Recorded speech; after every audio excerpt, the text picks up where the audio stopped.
The Subcommittee on Commerce, Manufacturing, and Trade will now come to order. The Chair will recognize himself for 5 minutes for the purpose of an opening statement. And I do want to welcome all to our legislative hearing to consider the Targeting Rogue and Opaque Letters Act of 2015. Last year, the subcommittee held a series of negotiations resulting in the draft legislation we consider today.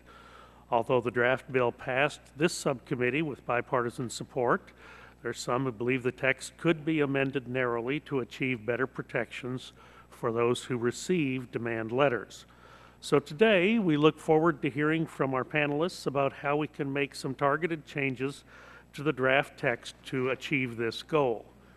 The problem of abusive demand letters has set off a surge in state activity to address this issue. Unfortunately, many states have unintentionally created problems for patent holders in trying to address the harms created by bad actors. For example, state courts should not be empowered to determine the reasonable cost of a patent license, nor should the definition of a bad faith demand letter be allowed to disregard the First Amendment rights of patent owners. Causes of action under state law are in trouble in the demand letter space when they have been removed to federal court.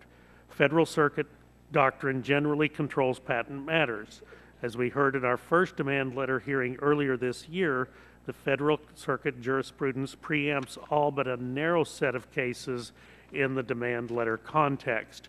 When Nebraska attempted to enjoin MPHJ technology investments from victimizing Nebraska businesses and residents, the case wound up in federal court. There it was dismissed under the federal court's Noor-Pennington doctrine, among other things. Most of us agree that the MPHJ was indeed attempting to trick demand letter recipients into paying undue license fees. Federal legislation would provide state attorneys general a remedy for those demand letter recipients who may not be protected because state-level safeguards are negated.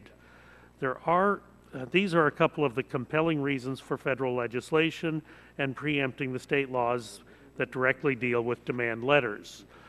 We do aim to move this bill forward, and I believe it could become law so long as it narrowly addresses the demand letter problem with due respect to the Constitution. I want to thank the witnesses for being here. You will all be introduced, but Ms. Lettler, as a fellow Texan, I particularly want to welcome you to our panel today.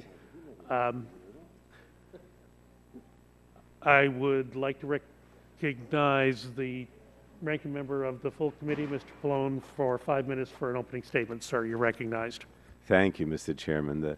The patent system plays a crucial role in promoting innovation by providing an incentive to inventors to make costly and time-consuming investments in research and development of new inventions. At the same time, the system requires that the inventions be disclosed so that others can build upon the inventions. At our last hearing on this issue in February and as early as the fall of 2013 in the Subcommittee on Oversight and Investigations, we heard from stakeholders that some businesses, especially small Main Street ones like coffee shops, realtors, hotels, restaurants, and retailers, have been receiving abusive patent demand letters.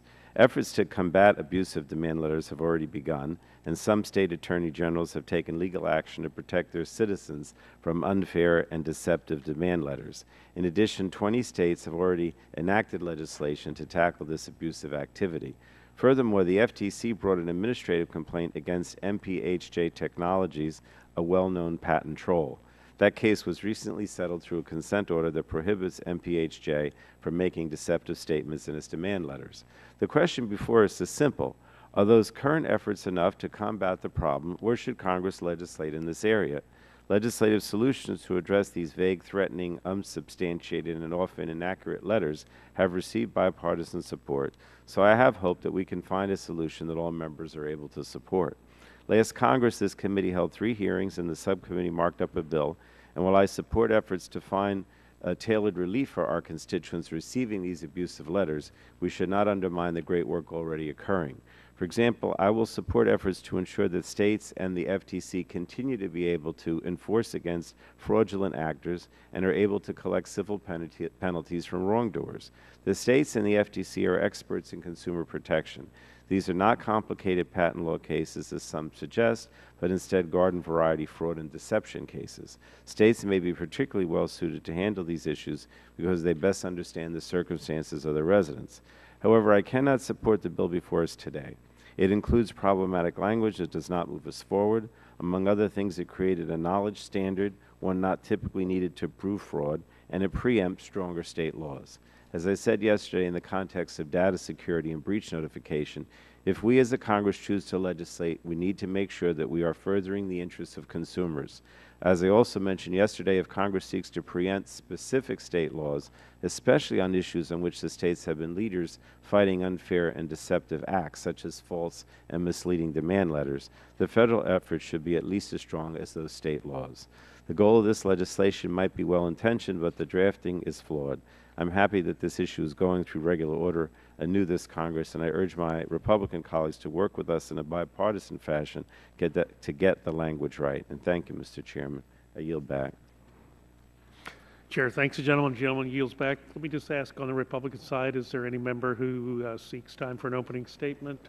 Seeing no request for time, ask the ranking member of the full committee, is there any member on the Democratic side who seeks time for an opening statement?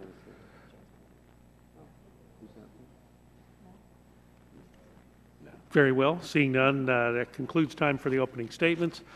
Again, I want to welcome all of our witnesses and thank all of you for agreeing to testify before the committee today. Our witness panel for today's hearing will include Mr. David W. Long, a partner at Kelly Dry Warren, testifying on behalf of the Innovation Alliance, Mr. Gregory Dolan, Associate Professor of Law and Co-Director of the Center for Medicine and Law at the Baltimore University School of Law, Ms. Diane Lettler, Senior Managing Counsel, Litigation, J.C. Penney Corporation, testifying on behalf of United for Patent Reform, and Mr. Charles Dewan, Director of the Patent Reform Project for Public Knowledge.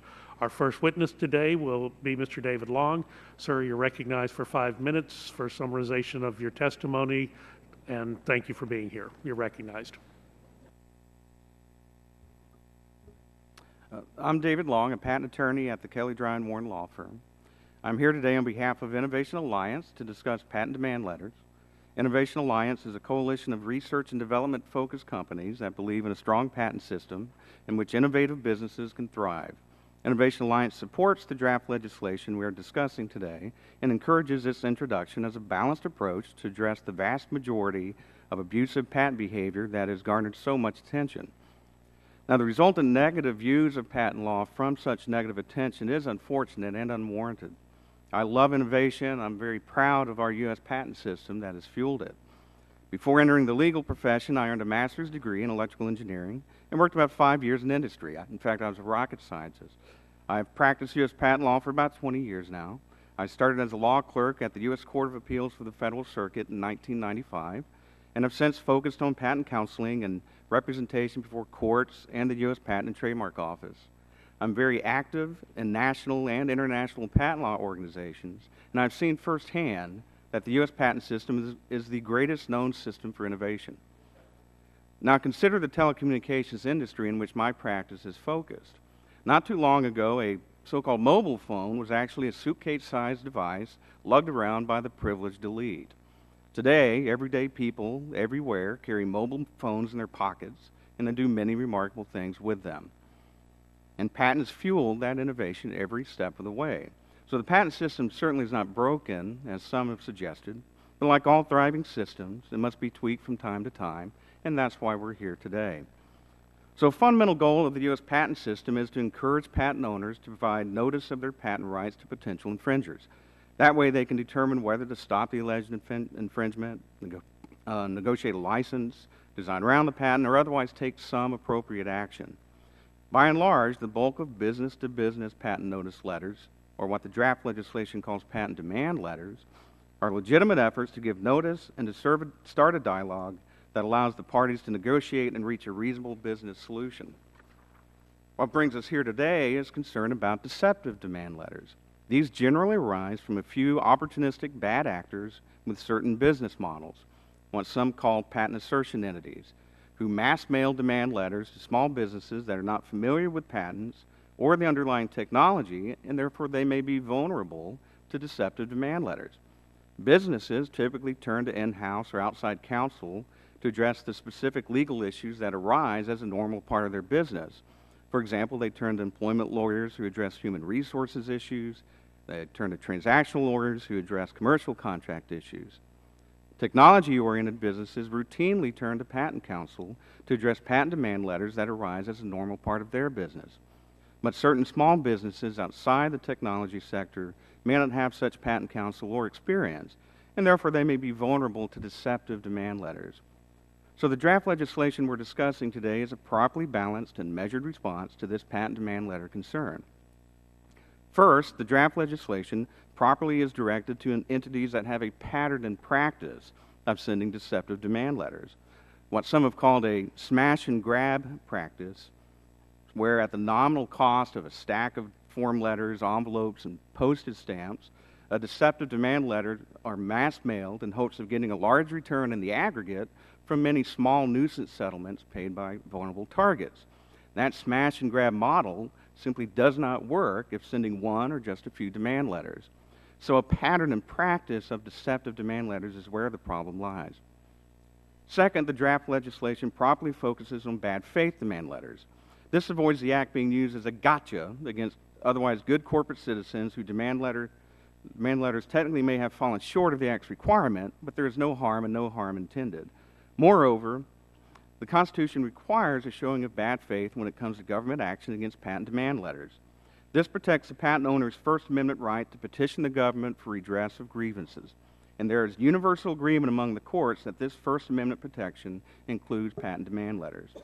Third, the draft legislation properly preempts state laws while allowing state attorney generals to protect their constituents from deceptive demand letters by invoking this act. The key to our U.S. patent system's success is that our Constitution specifically entrusts Congress with the power to promote the progress of science and useful arts through uniform patent rights. The federal government has the experience and the authority needed to address patent right concerns holistically and uniformly in order to maintain a balanced and thriving patent system. Thank you, and I look forward to answering your questions. The chair thanks the gentleman. The gentleman yields back. The chair recognizes Mr. Gregory Dolan. 5 minutes for the purpose of an opening statement, sir. Thank you, Mr. Chairman. Chairman Burgess, Ranking Member Pallone, members of the subcommittee. Thank you for this opportunity to speak with you today about the draft bill prohibiting false statements and mandating disclosures in demand letters. My name is Gregory Dolan. I would like to note that I'm speaking in my personal capacity as a law professor at the University of Baltimore School of Law, and not on behalf of my employer or any other organization that I'm affiliated with. This draft bill is directed at bad actors who engage in bad faith communications in asserting patents against alleged infringers. These communications are known as demand letters. At the outset, let me state that this bill is an admirable attempt to address bad behavior by some patent owners who abuse the civil litigation system. Furthermore, the bill is a significant improvement over previous attempts to address this problem. Specifically, the bill commendably preempts state-based legislation that is purportedly aimed at the same problem, but in reality serves to undermine uniformity of our nation's patent laws. An owner of the federal property right should be able to enforce it on equal terms in every part of the country. The bill is also praiseworthy for its attempts to provide a flexible standard against which to judge the patentee's bad faith. Nonetheless, the bill continues to have significant problems. In an attempt to address the bad faith communications by bad actors, the bill mandates specific disclosures in all demand letters sent by all patent owners. This approach may end up discouraging all such communications by legitimate and illegitimate claimants alike. Unfortunately, as a result, the draft bill is likely to have significant but unintended negative consequences of increasing amount of overall cost of litigation. My testimony will focus on two provisions of the draft bill, which I believe may undermine legitimate patentees' rights to enforce their patents, while encouraging more unnecessary litigation. First, the significant legal penalties proposed in this bill may discourage patentees from sending demand letters. This would actually be an unfortunate outcome. A demand letter serves the function of informing its recipient that is infringing a property right secured under federal law. At the same time, demand letters are not a legal prerequisite for filing a patent infringement lawsuit. Instead, a demand letter allows the patentee and the accused infringer to begin the process of privately evaluating the legal claims and, if warranted, entering into a settlement agreement. Our justice system has long preferred out-of-court settlements where the parties can strike an agreement, making both of them better off, to costly judicial interventions which result in a clear winner and a clear loser. Our markets also prefer private resolutions of legal claims, as evidenced by stock price fluctuations whenever a significant lawsuit is filed against a company. Without the ability to begin the process of private resolution through sending of demand letters, patentees are likely to resort to lawsuit filings as their initial, as opposed to final attempt to resolve patent disputes. Under the current law, legal filings such as complaints, answers, and motions are immune from imposition of liability. Thus, under the present bill, a patentee may be more at risk for sending a demand letter than he would be for filing a civil action. Faced with this choice, a reasonable actor would always prefer a lawsuit to a demand letter. In other words, a reasonable actor would act completely contrary to the societal preference for private resolution of legal disputes. Not only will this place additional burdens on our already overworked judges, but it will ultimately increase costs for both patentees and accused infringers, and therefore consumers. Second, the provisions of this bill seem to paradoxically require more disclosures from a patentee who sends a demand letter than from one who files a civil action seeking to enforce his patent rights in court. The Federal Rules of Civil Procedure require a plaintiff to do nothing more than to provide a, quote, short and plain statement of the claim, end quote. This requirement is satisfied by identifying the patent which the plaintiff alleges defendant infringes and the allegedly infringing product. The rules, unlike this present bill, do not require a patentee to identify a specific claim that is infringed or to describe in detail how the product infringes the identified patent and the patent claim. These additional burdens on the patentees will again drive them away from demand letters and toward litigation. In conclusion, safeguarding the patent system from abuses by bad actors is an important and laudable goal. Abuses in the system undermine the efficient operation of our patent laws and, with them, the growth of an innovation economy. However, in drafting solutions to an admittedly real and serious problems, Congress must be careful to ensure that its cure is not worse than the disease. Congress should heed the lessons of past patent reforms, which have often created as many problems as they have solved, and avoid repeating this mistake. Whatever route Congress chooses to take, it should ensure that it does not undermine legitimate patentees' ability to enforce their patents, lest it undermine the necessary incentives for innovation and economic growth. I thank you, and I look forward to your questions. Thank you very much, Mr. Dolan. The committee is going to adjourn. We've just had a call for votes on the floor, and we will return to the committee. Recess. We will return after our votes. We apologize. I consider this a personal plot against me. I've been in the chair for 2 minutes, and now votes have been called. But we look forward to the testimony of the 2 remaining witnesses and for questions from the committee members following that, and we will return as quickly as possible upon completion of votes on the floor. And so the committee stands in adjournment. Recess, and I would imagine perhaps 30 minutes or 35 minutes. Thank you very much.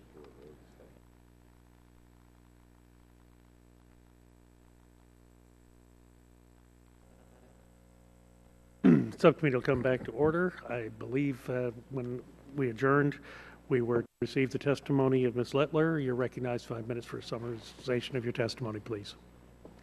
Chairman Burgess, Ranking Member Skakowski, and members of the Energy and Commerce Subcommittee on Commerce, Manufacturing, and Trade. I'm Diane Lettler, Senior Managing Counsel of Litigation at JCPenney. JCPenney is a 113-year-old company headquartered in Plano, Texas. Today, JCPenney has over 49 stores, has over 1,000 stores in 49 states and Puerto Rico, and employs more than 116,000 associates nationwide. I'm testifying on behalf of United for Patent Reform, which is a diverse group of businesses that includes retailers, grocers, convenience stores, auto companies, auto dealers, trucking companies, hotelers, realtors, home builders, and technology companies, and many other Main Street businesses. Patent trolls have a significant impact on Main Street businesses. Since 2012, patent trolls have sued more Main Street companies than even technology companies, which means each year Main Street businesses are spending millions of dollars and thousands of employee man-hours fighting patent trolls. It should not be lost that this same money could have been used to expand their business, hire new workers, or invest in new technologies. This is compounded by the fact that demand letters, the trolls target Main Street businesses because they often lack the legal and technical expertise and the money required to fight complex patent infringement claims. Patent trolls take advantage of these weaknesses and strategically offer settlements at a level set below the cost of litigation. The settlements offered are not based on the value of the claimed invention, but rather on the cost of defense. This results in particularly malicious form of blackmail. The Main Street companies must pay the unjustified settlement or take its chances in litigation, where the best case scenario is spending potentially millions of dollars simply to prove that it had done nothing wrong. This is compounded by the fact that demand letters are often vague, misleading, and deceptive. The demand letters usually fail to include basic facts that any business would need in order to make informed decisions, or even an explanation of what the defendant makes or does that allegedly infringes. The recipient of such a letter has no way of determining their potential liability or making an informed decision about the best way to respond. This harmful and deceptive practice needs to be stopped. That is why members of the United for Patent Reform appreciate your leadership and the subcommittee's work on strengthening enforcement. Although we have some concerns about certain details of the proposed legislation, we urge the subcommittee to continue its important work. I will briefly touch on important changes we would like to see. A more detailed description is included in my written testimony. First, we seek the removal of a requirement of a pattern or practice of sending demand letters. The pattern or practice language creates unnecessary ambiguity about the number of letters that must be sent. Second, the definition of bad faith should be removed. The focus should be on the effect on the target companies that receive these demand letters rather than proof of the knowledge of the sender. Recipients of demand letters can be harmed by misrepresentations or omissions regardless of whether the party making them acknowledges that they are false or misleading. We also seek the removal of a separate bad faith requirement from the listed factors. In the original text, certain factors also required establishing bad faith as a separate showing. Requiring that bad faith be demonstrated to establish a violation, however, could nullify the Act's provisions. We also propose a few changes in the structure of the factors, which is set forth in more detail in my written testimony. In addition, we suggest adding a subpart that in effect requires the sender to identify the claims of the patent alleged to be infringed by the recipient. Failure to include such information in a demand letter is evidence that the assertion is objectively baseless and thus made in bad faith. Finally, we request the removal of the affirmative defense. The affirmative defense would create a loophole that avoids application of the Act even if the sender was found to have acted in bad faith. Instead of an affirmative good faith defense, we support a list of factors relevant to showing that a sender has not acted in bad faith. We remain committed to working diligently with the committee to develop demand letter legislation that will protect our member businesses from patent trolls while not compromising the rights of legitimate patent holders, and that the designated enforcer will support. Thank you for your opportunity to testify, and I welcome your questions. Gentlelady yields back. Chair thanks the gentlelady. Mr. Dwan, you're recognized 5 minutes for summarization of your testimony, please. Thank you. Chairman Burgess, Ranking Member Schakowsky, and members of the subcommittee. Thank you for inviting me to testify today. My name is Charles Dwan, and I am the director of the Patent Reform Project at Public Knowledge. We're a nonprofit organization that works at the intersection of technology and consumer policy. I've previously worked as a software developer and also as a patent attorney. I'd like to start today by talking about an event from 1976, a hearing held in this very building. The hearing featured a witness who literally wore a mask as he testified about abuses in the debt collection industry. The practices he described were frightening: calling debtors every 5 minutes, intimidating children, pretending to be attorneys, and threatening lawsuits. These aggressive tactics ultimately led Congress in 1977 to pass the Fair Debt Collection Practices Act, one of the strongest federal consumer protection laws on the books today. These strong-arm tactics are at work again, now in the service of abusive patent demand letters. This committee has already held 3 hearings over the last 2 years where witnesses recounted the threats, misrepresentations, and deceptive practices used by unscrupulous asserters of patent rights. The situations are highly analogous. The bad debt collectors of the 1970s are the bad patent royalty collectors of today. I would thus commend and thank the subcommittee for taking on this issue that affects most directly the smallest American businesses and the smallest American consumers, the ones most in need of protection. The members of the subcommittee have worked hard with the aim of crafting a patent demand letter bill that will best protect consumers. But while the subcommittee has made great strides toward that goal, the current draft bill doesn't adequately protect the consumer interest. In particular, we provide the following 4 recommendations to improve the bill. First, the preemption of existing state laws will undesirably weaken rather than strengthen consumer protection. Right now, there are 20 state laws which provide the citizens of those states with protections against abusive demand letter practices. Some of these state laws provide protections beyond what the current TROL Act contemplates. That means that residents of those states would actually lose protections from abusive demand letters, the opposite result from what this bill intends to accomplish. And it's not just existing state protections that stand to be lost by preemption. The states have historically served as laboratories of policy experimentation, developing new and innovative solutions to a changing landscape of problems, creating a marketplace of ideas from which Congress may draw. Preemption could cut that off, and that's not what we want. The TROL Act should be a floor, not a ceiling for consumer protection, allowing states to solve the problems of the future with new laws of the future. Second, the affirmative defense provision is simply too broad. Read literally, it immunizes any demand letter sender who issues a few legitimate letters that comply with the bill. Clever schemers could easily use this by sending a mix of legitimate and abusive letters, or sending letters with deceptions different from the ones in the bill, thus harming consumers while still following the letter of the law. The affirmative defense should be removed or tightened to avoid these sorts of loopholes. Third, the bill identifies 17 specific acts that could be considered unfair or deceptive practices. But demand letters can be unfair or deceptive in far more than 17 ways. The state laws alone identify several others, and who knows what other deceptions will be invented in the future. So the bill should include a catch-all provision to protect consumers from bad practices beyond the 17 listed in the bill.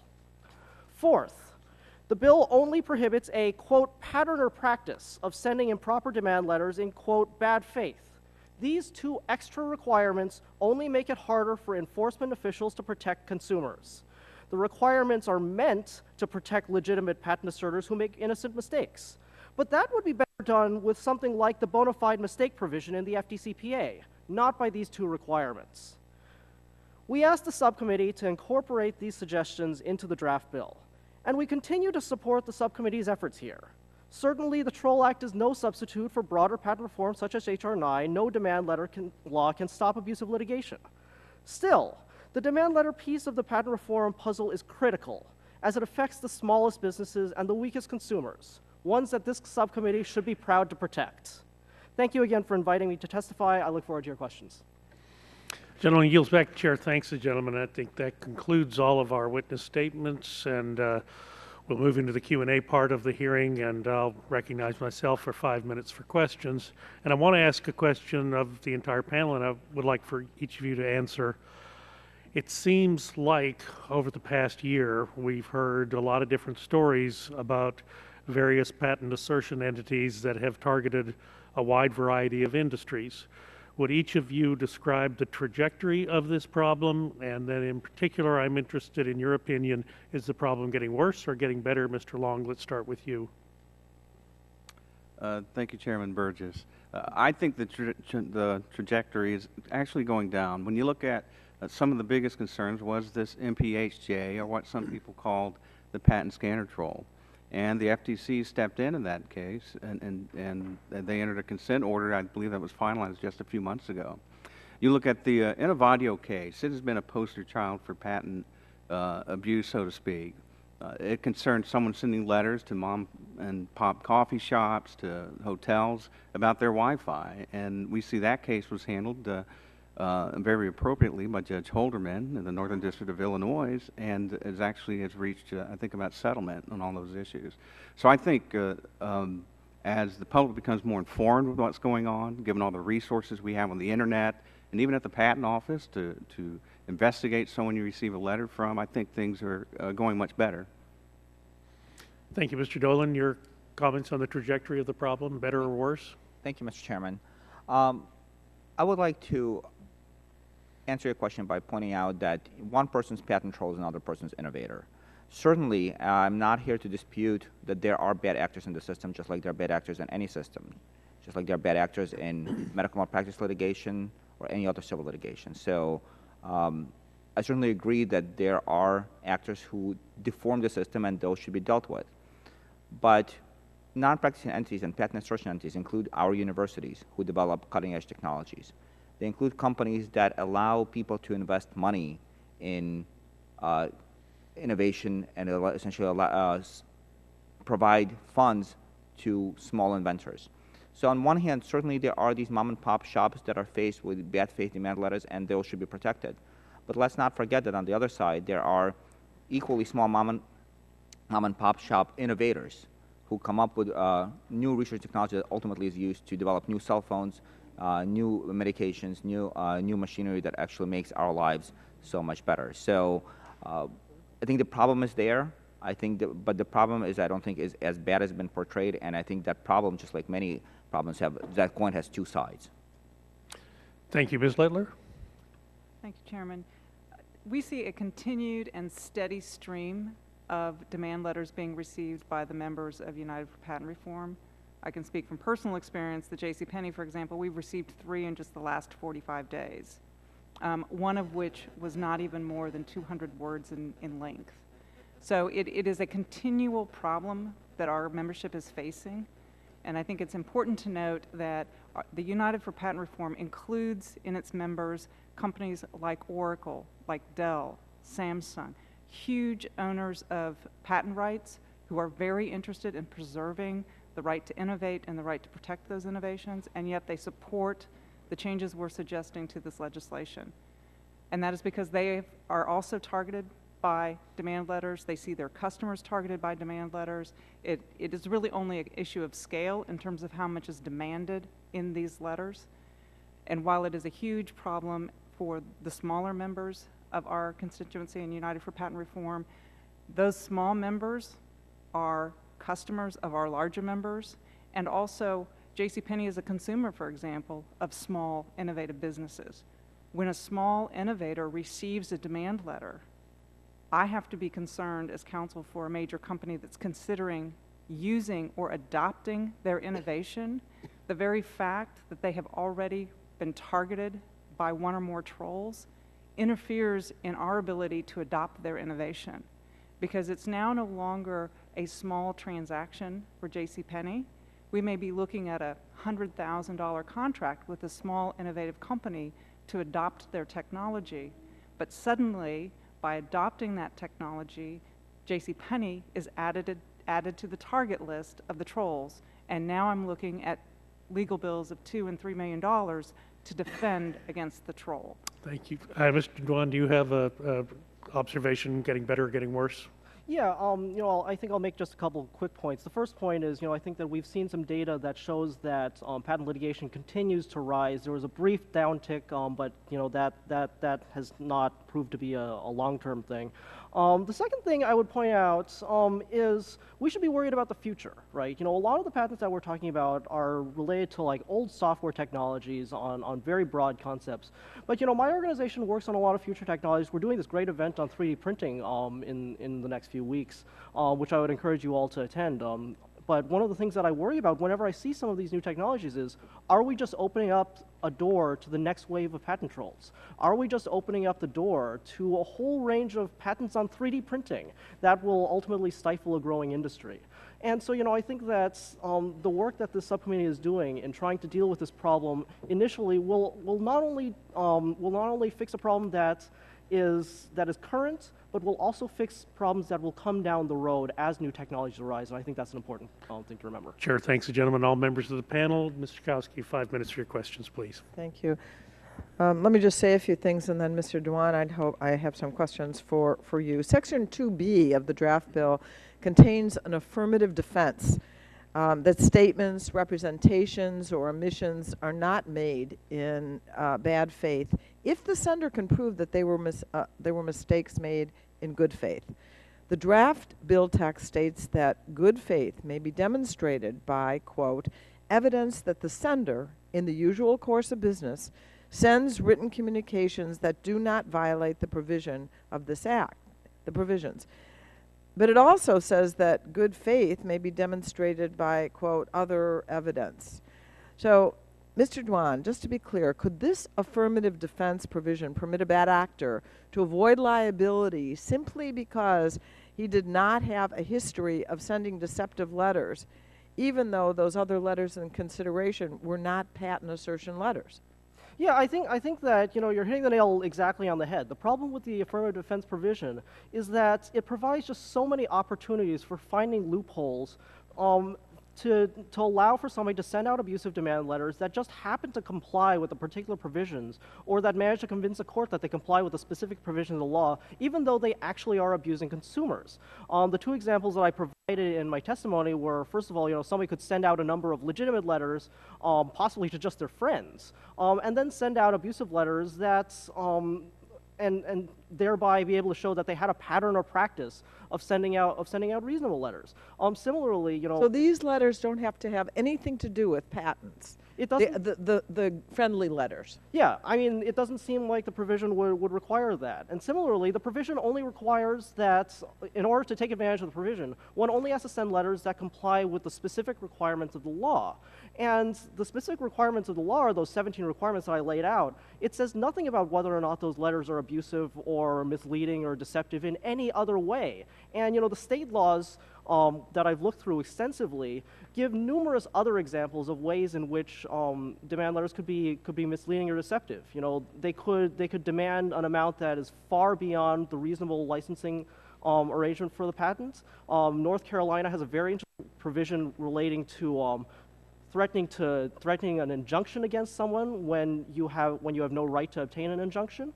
There are lots of different ways that a letter could be abusive that fall outside of the scope of what this bill provides, and that affirmative defense would effectively immunize those actions. So, do you agree that Section 2B then is not nearly specific enough? Yes.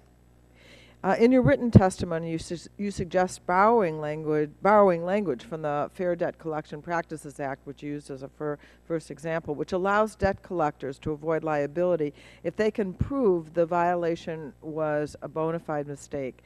Can you explain why you think this language is better than the affirmative defense currently in the draft bill? Well, I think that the idea behind the bona fide mistake is that it actually captures the thing that we're trying to protect. We're trying to protect the small inventor who, you know, maybe for some reason or other accidentally doesn't comply with the law because, you know, they misread it or they fail to include a certain piece of information. And, you know, I don't think that sort of activity should be punished as long as the person is reasonable about it, attempts to fix the problem within a reasonable amount of time. You know, that's not the kind of thing that we want to be punishing. But what we don't want is a provision that that in order to keep that sort of case out of the courts, also keeps a whole bunch of other cases out of the courts, cases that ought to be there, cases that ought to be unfair and deceptive practices. And you know, I think that the case law that I've seen on the FDCPA indicates that provision has worked well in that context. I think it can work well here. Thank you, and I yield back. Gentlelady yields back. Chair thanks. The gentlelady. Chair recognizes the Vice Chair of the Subcommittee, Mr. Lance. 5 minutes for questions, please. Thank you, Mr. Chairman. Mr. Long, I'd like to get your thoughts on one possible alteration of the draft legislation. As you know, the draft bill prohibits patent owners from omitting certain information if the omission were made in bad faith. This bad faith provision protects patent owners from an FTC enforcement action when their omission was a mistake. Critics of the text have said that it would be difficult for the FTC to enforce the provisions because it would be hard to prove bad faith. What if we made some changes to the bill to lower the FTC's enforcement burden with respect to required disclosures. For example, could the enforcement bar be lowered in cases where a patent owner refuses to provide information a second time after the demand letter recipient requests that information? Thank you, Congressman Lance. So I'm looking at that provision. I recall reviewing information from the FTC staff last year. And when they talked about this provision about an issue is, did you omit some detail that the Act had asked for? It's my understanding they thought that omitting that information actually in the normal course wouldn't be harmful. It wouldn't do any harm. And so their concern was actually, well, if omitting it doesn't do any harm and you require bad faith omission, what good does that provision do? And it's because of the concern that the omitting that information may not necessarily harm somebody that you have that extra protection for the bad faith if something was omitted. I think otherwise, when we talk about changing the burden, if there's a second request, it is so circumstance-driven what that second request might be. I certainly don't think you'd want a bright line rule in that regard. Often patent portfolios are at issue when you're talking about businesses sending letters to other businesses. They may have been very innovative in the particular space that their patents cover and have a lot of patents. So it may be that the second response may not be some of the requested information. It might be more, let's figure out the most efficient way to see what information we need to do this to reach a reasonable business decision. Thank you. Thank you. Would anyone else on the panel like to comment? Ms. Lettler. Yeah, I'm not sure I totally understand what is being proposed, but I think one of the things you have to keep in mind is much of what occurs with respect to these demand letters occurs under a veil of secrecy. What will happen typically is after you receive a first demand letter, then when you request additional information, you will receive a typical response along the lines of, we'd be happy to share more information with you just as soon as you sign a non-disclosure agreement. And that non-disclosure agreement is typically very far-reaching and prohibits you from discussing anything that is discussed with the patent troll with any third party, even your vendors perhaps. And so I think that runs into some problems because because I can see a response being, well, we offered more information and we just asked them to sign a non-disclosure agreement and they refused, so that's why we didn't provide the information in response to the second request. And I'm not sure how the rubric that you're proposing would fit within the realities of what's happening with the patent trolls and their requirements for non-disclosure agreements. Thank you. Mr. Dolan. If I may. Absolutely. Thank you, Congressman. I think I disagree with the concern that was just raised, in part because non-disclosure agreements or filing under seal is so common in civil litigation. And so again, to the extent that a patentee will have to jump through more hoops while sending a demand letter, which is ultimately serves to amicably resolve any legal disputes. Now, again, I want to emphasize that there are sometimes these bad actors who don't have any legal basis for their claims, and they're simply acting as extortion artists.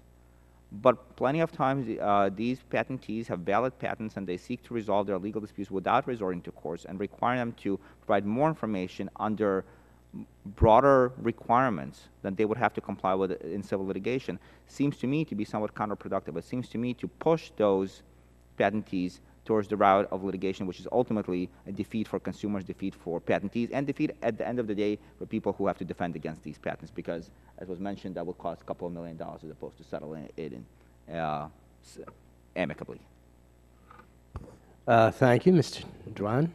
I'll just add a couple of words. I think that certainly if somebody accidentally omits some information that's required and is requested to provide it, and they provide it, I think that's what ordinarily happens in any sort of situation, not just the patent demand letter situation. If somebody makes a small technical error, then they fix it.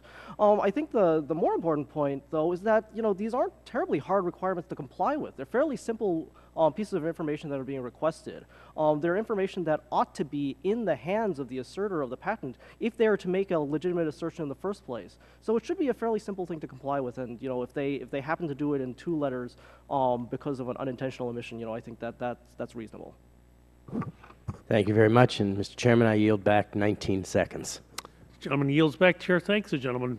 Chair recognizes the gentlelady from New York, Ms. Clark. 5 minutes for your questions, please.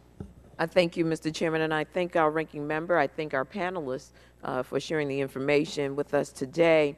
In addition to preempting more consumer protective state laws, the draft bill contains a $5 million cap on civil penalties that can be collected by state attorneys general for Section 2 violations. Mr. Dewan, let's imagine a recipient of an abusive demand letter suffers damages in excess of $5 million. In this case, what good is the cap on civil penalties? It certainly is problematic, and I thank you for the question. I think that the problem is that it's very hard to tell right now what the problems of the future will look like. It's entirely possible that someone will come up with some sort of very expensive type of demand, and as a result, I think that tying the hands of the state attorney general through the civil cap penalty or through some of the other sorts of means that are in this bill would be substantially problematic to full enforcement. Now, I know that the FTC is able to enforce, has enforcement capabilities as well, but the FTC is a single agency, and it only has so much capacity. So we need to rely on other parties to fully enforce these sorts of issues, particularly when it comes to some of the smaller patent assertion entities who possibly will fly under the radar of federal authorities. As a result, I think that we want to avoid tying the hands of state attorneys general in being able to protect the consumers of the individual states. Consumer protection has been long the province of the states, and I don't see why that should be any different here. On the note of the FTC, it is a relatively small agency and has limited resources, so state enforcement is crucial and complementary to the FTC's efforts to protect consumers. Under its current budget, how large of a role do you think the Commission could reasonably play in combating abusive demand letters? So I personally don't know the budget of the FTC. I unfortunately did not read that in the many volumes of text that I've read in preparation for this hearing. But what I will point out is, the FTC, should be applauded for their settlement with MPHJ. They spent a lot of time working on that, and I think it was an important settlement. But that's one settlement in however many years they've been looking at this. That, I think, is indicative of what their resources are capable of. And I think the fact that MPHJ is probably the biggest and most notorious of the patent trolls out there really shows that that's what the FTC is going to be able to look at. They're not going to be able to go after the smaller patent troll who goes after restaurants or who goes after retail shops. They're going to look for the bigger ones, and that's why I think we need to have state attorneys general who are able to be on the ground, take care of the individual problems that are harming the consumers of their respective states. So much of the enforcement action against the senders of abusive demand letters has occurred at the state level. How important is it to preserve the ability of state attorneys general to continue their enforcement efforts? Well, I think that the past enforcement actions are indicative of how much they really care about this issue. We've had the Vermont State Attorney General testify, I think, before this committee. I think we've had the Attorney General from Nebraska also testify on this issue. Both of them have indicated that they are very, very interested and very, very concerned for their consumers. And I think that level of enthusiasm to protect the consumer interest demonstrates that they are a valuable resource in dealing with this consumer protection problem. Under the remedies available to state attorney generals under this bill are more limited. How would that affect the continued enforcement by state attorneys general? Well, again, I think that any time that you're tying the hands of state attorneys general, it makes it much more difficult for them to be able to protect their consumers. If they start having to prove additional factors such as the bad faith or pattern or practice, I think that'll make them less inclined to deal with this issue, which would really be an unfortunate thing for the small businesses and consumers who are receiving these demand letters. Very well. I appreciate your response, and I yield back the balance of my time, Mr. Chairman. Chair thanks the gentlelady. The gentlelady yields back. The chair recognizes the gentlelady from Indiana. Ms. Brooks, 5 minutes for your questions, please. Thank you, Mr. Chairman. And I learned in preparation for this hearing that in Indiana, currently state lawmakers are currently working on legislation to prohibit a person from asserting a bad faith claim of patent infringement.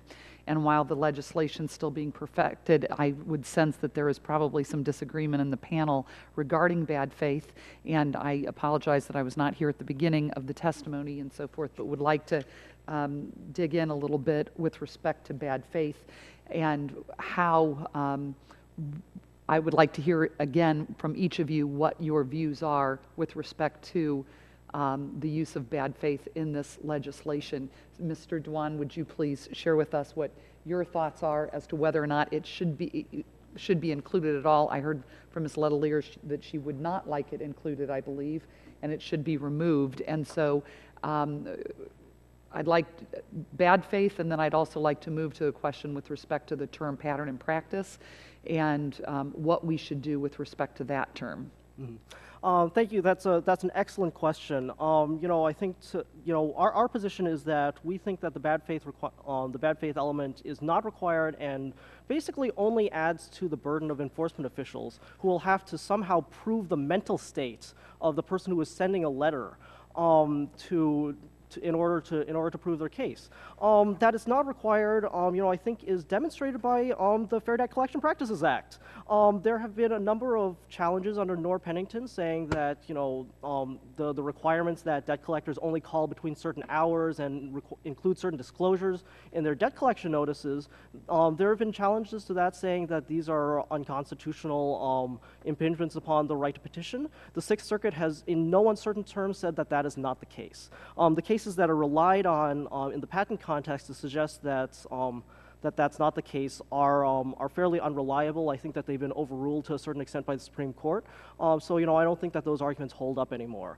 That it's bad for the overall system, I think is demonstrated by the fact that the FTC currently doesn't require any sort of bad faith in order to obtain just injunctive relief, and that makes sense. The idea is that if the FTC sees somebody who is sending out demand letters that are improper just on the basis of the letter, they should be able to tell them, stop doing that. We can get an injunction against you from doing that. We don't have to prove your mental faith in order to keep you from deceiving consumers. So I think that that's an important point for why it would be problematic. Did you want me to answer the pattern of practice? Certainly, right go ahead. So I think that the pattern of practice is additionally problematic. Again, it adds to the enforcement burden. The real problem is that, as was discussed previously, a lot of these demand letters go unnoticed. They fly under the radar because they're sent privately. So, if I receive a demand letter and I go to my state attorneys general or I go to the FTC and say, hey, I need you to look into these guys, they're going to have to find somebody else who received the letter. And who knows where they're going to find that, right? Because there's no registry of these letters. They're not going to be able to identify it, so they won't be able to bring the case. And that's going to be a real problem for enforcement just as a practical matter. Because of the fact that these are private, it won't be possible all the time to find multiple letters, and as a result, it won't be possible to protect consumers in the way that's necessary. Who else would like to, Ms. Letelier? And I'd also like you to, if you could, list some of the factors that you think should be included in order to remove affirmative defense language from the text. You mentioned that you thought there could be a list of factors, so I'm sorry, I jumped to a different question, but you mentioned that you thought that it could include a list of factors to show that the sender didn't act in bad faith. And what are some of those factors you'd like included in order to remove the affirmative defense language? I don't think we've at this point proposed specific factors, but Okay. I think there's a logical way that could be viewed in terms of, for example, if letters have been sent in which they've only omitted one of the required disclosures and they can show that they had other letters in which that one particular one was not omitted, for example. And I think as a practical matter, that before a letter is going to bubble to the surface and to the attention of the FTC or an enforcement agency, it's going to be one of those in which it's wholly uncompliant with the Act. There's going to be substantial issues with the letter, and I think when you can account for how close do they come, what was, and what they're able to articulate about why it was omitted, because in some instances, perhaps in their view, it didn't apply for some reason. That might be if they can articulate a reason that a particular disclosure they did not feel was appropriate for that particular demand for some reason. It's hard for me to imagine that scenario because what's required to be disclosed is very rudimentary, really. It's not a burdensome thing to disclose. So I think that there's a lot of flexibility in terms of what those could be and are really going to be common sense factors about what would be omitted and why it was omitted. Thank you all for sharing. My time is up. I yield back. Thank you. Gentlelady yields back. Chair thanks the gentlelady. The chair recognizes the gentleman from California. Mr. Cardenas, 5 minutes for your questions, please. Thank you very much, Mr. Chairman. Appreciate all the witnesses being here today to help enlighten us on what's going on out there in the real world. I just want to point out that the targets of patent demand letters are often small businesses, and that does not necessarily have a large legal team at their disposal, especially a legal team equipped to handle patent matters. As we've heard so many times from the owners of these small businesses, the high cost of dealing with abusive patent demand letters to do significant harm to their business and their livelihood, in some cases cripple that small business or even end that small business, and there go jobs. The targets of these unfair and deceptive demand letters have explained that the letters they receive rarely contain enough information for them to evaluate the allegations of infringement or the demands for compensation without the help of a patent lawyer. And when targets consult lawyers, the lawyers must spend a significant amount of time, energy, and money to conduct an investigation of the claims made in these letters, which costs and targets are extraordinarily high to these small businesses when it comes to legal fees and other matters. The draft bill attempts to address that lack of detail in a demand letter through Section 2A3, which requires certain information be included in the demand letters.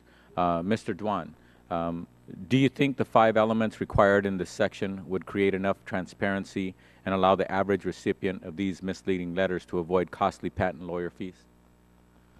Thank you for the question. I think that it's an excellent question. I think that they're an important start. They're the elements that are listed there are probably some of the most critical elements. You know, the identification of the patent, identification of the person who asserts the right. You know, those are definitely the most critical pieces that would enable somebody to look at this and really figure out what's going on here.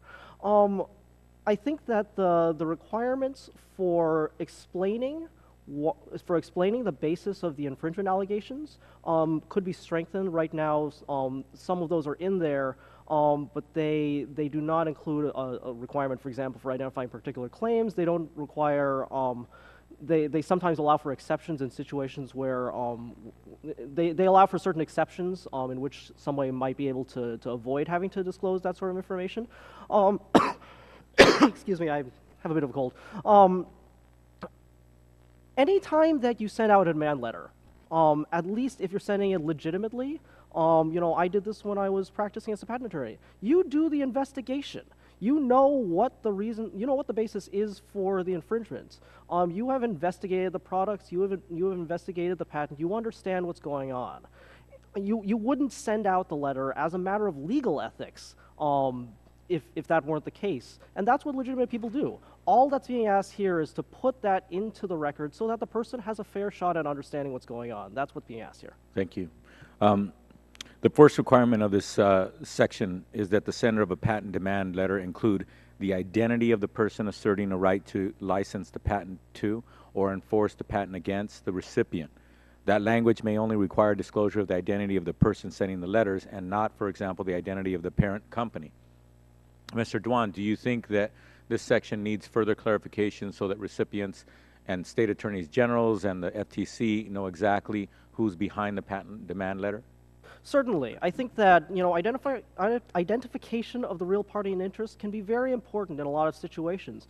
I think that there are some examples, the particular examples aren't coming to mind, but I think there are situations where, for example, the person who is taking the license might have, or the person who is receiving the letter might have already taken a license, or somebody upstream might have already taken a license. And knowing the real party in interest could reveal that information and say, and allow them to simply dismiss the letter, saying, I already have a license to this.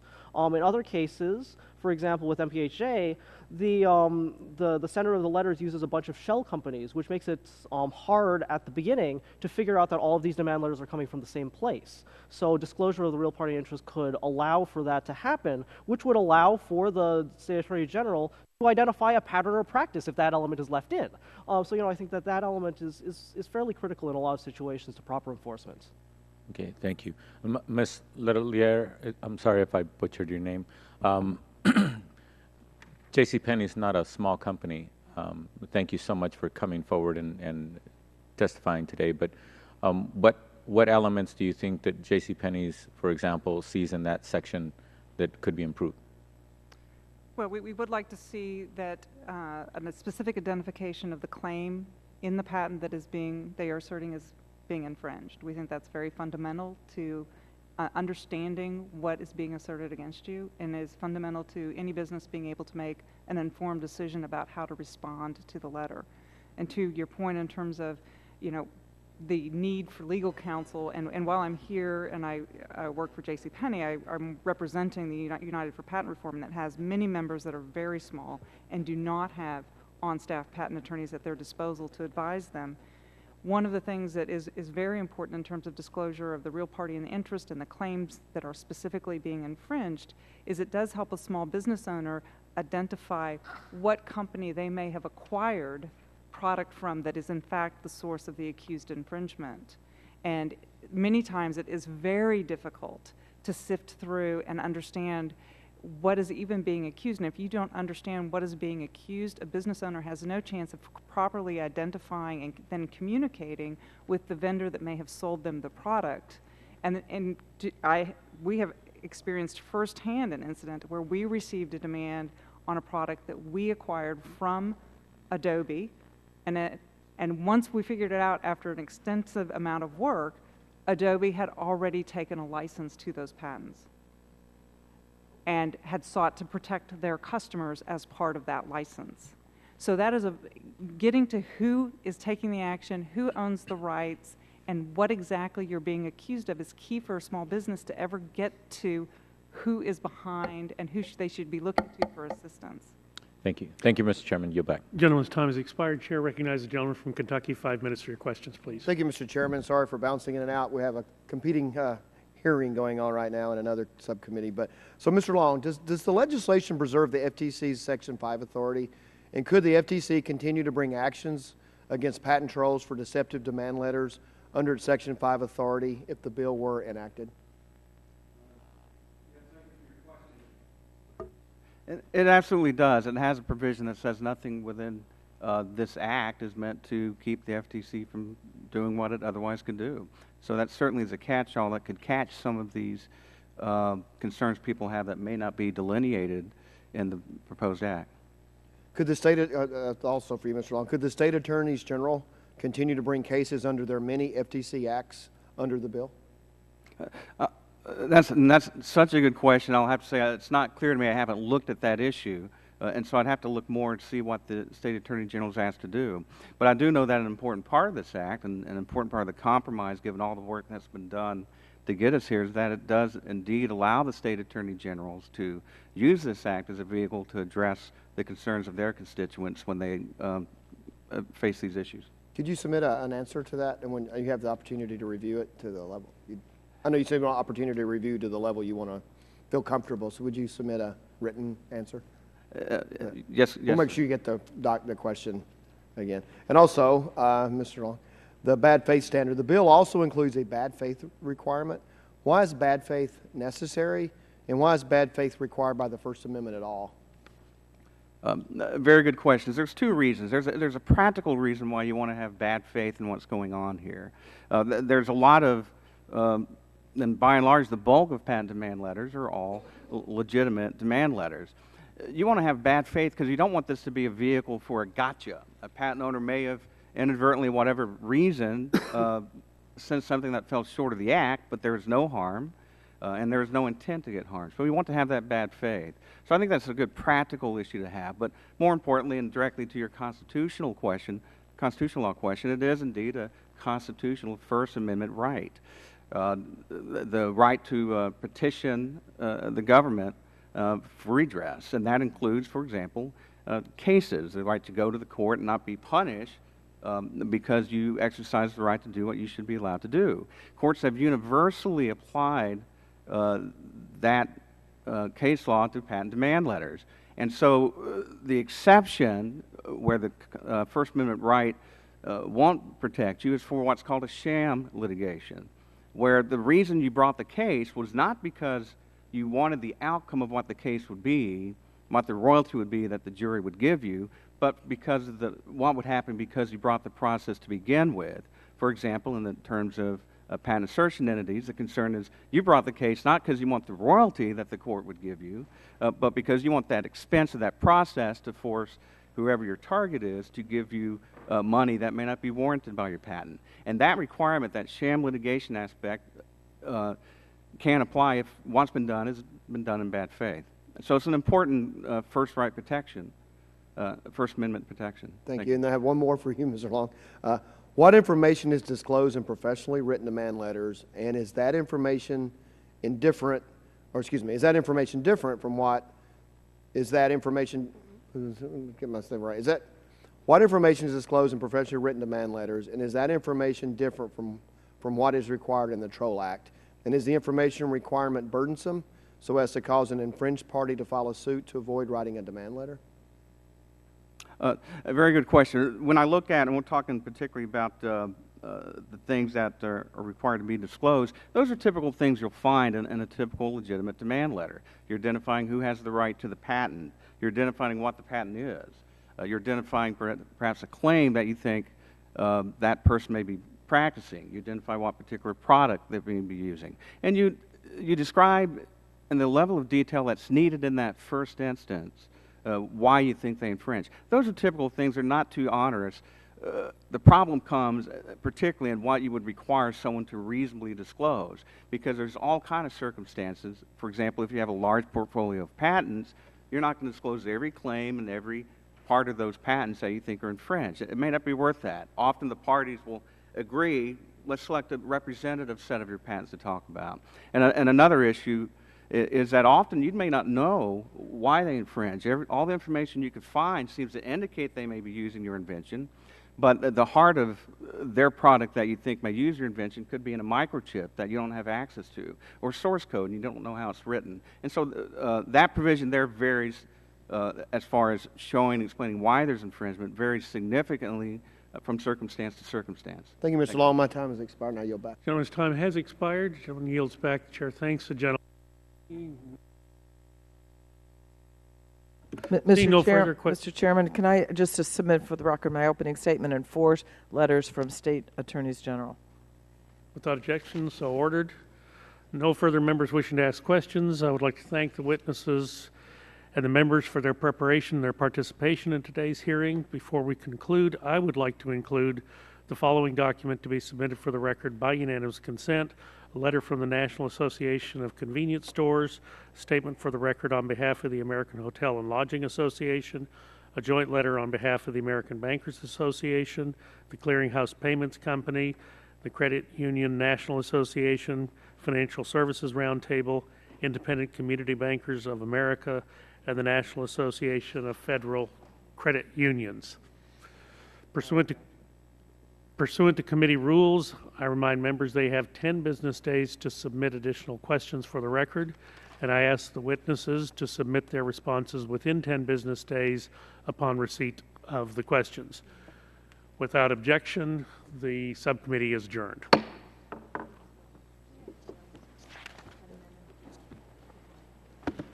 So, Mr. Dwan has a voice very similar to Mr. Olson, if you listen carefully. They're both sort of unique.